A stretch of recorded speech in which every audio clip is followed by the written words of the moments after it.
Hey my friends, how y'all doing? Hope you had a great Christmas. We're going to check out another gear review, this time with Ollie, checking out her bass stuff.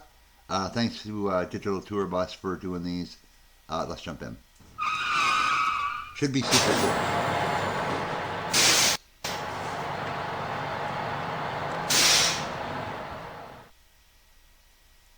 Hi, my name is Alejandra Villarreal and I am the bass player of the band The Warning. Our new single, More, just came out, so go check it out.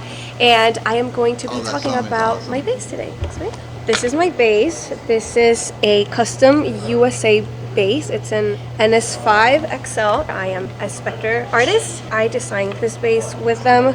Everything from the wood and the material, the color, everything, every step we did it together, to the inlays, which is this is our logo.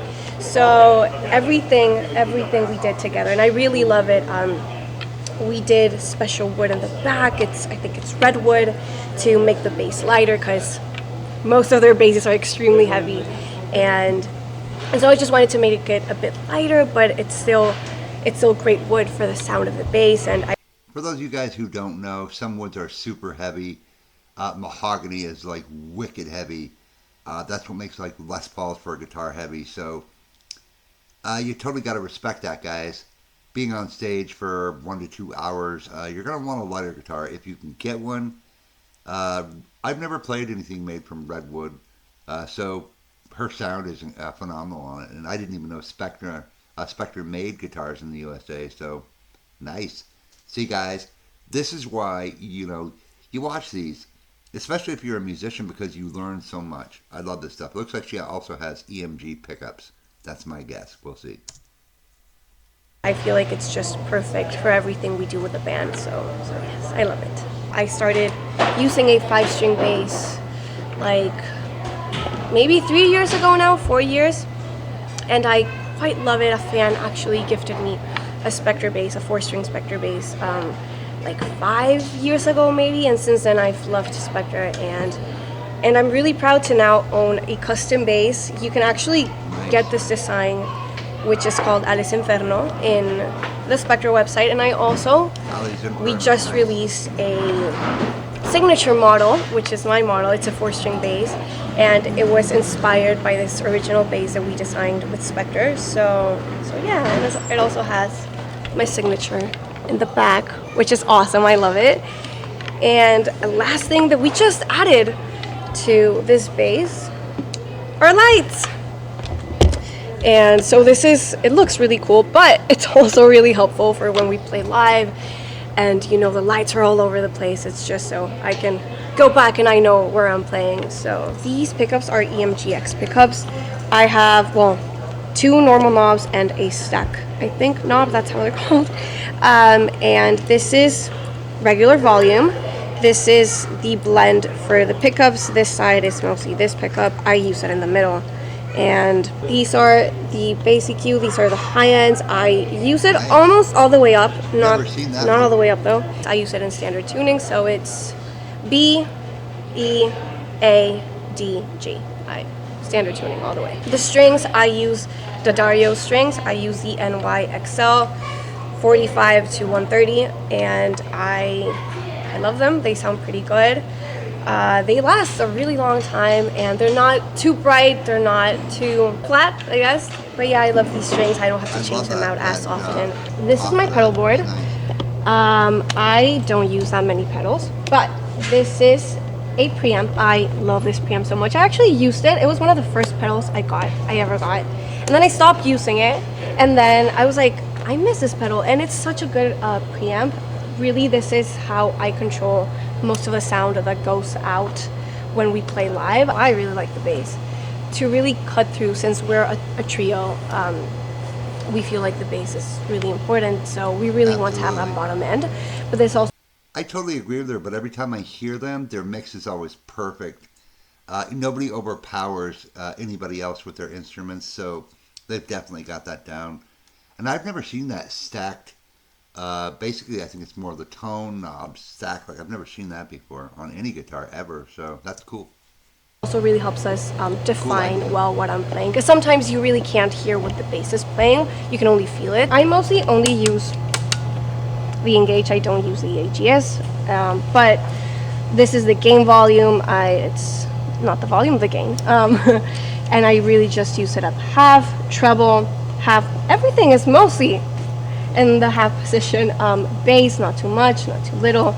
Mid frequencies, mid levels, they're all just halfway there. With a mix of this and my bass, it's really easy to be able to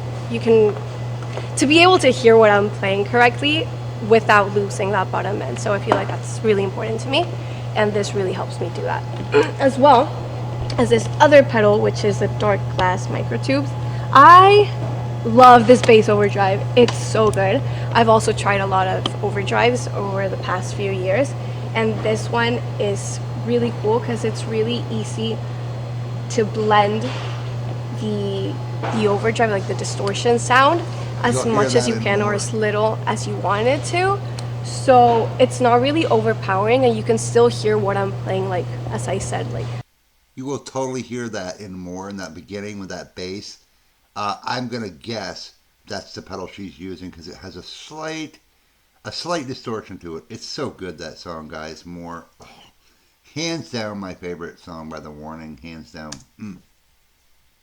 You can hear the bass lines without becoming just like this mess of like distortion.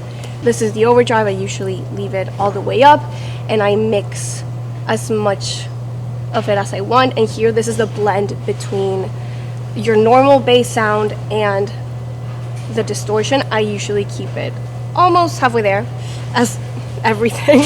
So yeah, here you just blend it as much as you want, and it's really nice because you can still hear the original sound of the bass just with a bit of distortion on it. So it's amazing. I quite love it. This is my lovely tuner. You can't have a pedal board without a tuner. It's really important to me, and it also serves as a mute button because it's just muted. And it's really nice as well because even while I'm playing, I'll explain that to you in case she doesn't.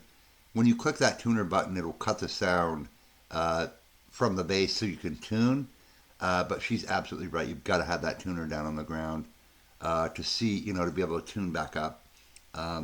You'll definitely see Danny do that a lot, where she gets playing real hard with those real thick picks. Pretty much every in between every song, you'll see her check her tuning, because when you use a really heavy pick, it'll put your guitar out of tune way faster than like a softer pick. But that's super cool. I love how she has everything just about halfway. It's like the safe bet, and then it becomes a personal preference. Because when you're a professional like she is, just a little tweak and you'll totally notice it. Where like most people won't notice it, but as a musician, she will. Like when I adjust stuff on mine, I can really hear it, and my wife will say it doesn't sound any different, but it is. I can see the tuner move around, so if I'm ever like mid-song and I have no idea if I'm tuned well, I can play a note and it'll tell me if I'm tuned or not. So yeah, it's just my tuner. This is the switch between my wireless, so I can use it. Normally this is for the wireless, and the wireless is at the bottom, so it's packed in here. So yeah, this is just to activate and deactivate the wireless pack. So yeah, this is what I use for live shows. I don't have this actually at home, but this is what we use for live shows. This is an Ampic cab. This is an 8x10, and it's just that classic Ampic sound, which I love. And this is a Mesa amp. It is mic'd and all, but we mostly use this for on stage and for like the people in front, so you can really feel the bass. I love this. It's honestly such a help when we're on stage, because sometimes you can't really feel the energy that the crowd feels. Like you can't feel it on stage, and the amps like really help us to feel the bass. So mostly I just love it to have like a lot of bottom end, so I can feel and listen my bass on the outside as well. Nice. So thank you so much for watching. Don't forget to check out our new music and go to thewarningband.com for any other information you want to know about us. And yeah, thank you. Super cool. Wow, they got One OK Rock on here. I'm going to have to check that out with the digital tour bus. All right, my friends, that is super cool. And yeah, I mean, just, she's got everything set at about half. It's like the safe bet. You can just tweak it slightly here and there. But now I totally get why Danny and Ollie have their amps pointed right at them. More so they can feel it. Because I've commented, why is their amp pointed right at them? Now I know why. All right, guys, I am going to go off. And I have one more of these I got to do, right? Got to go check out Pal's drum kit. So we'll see you there.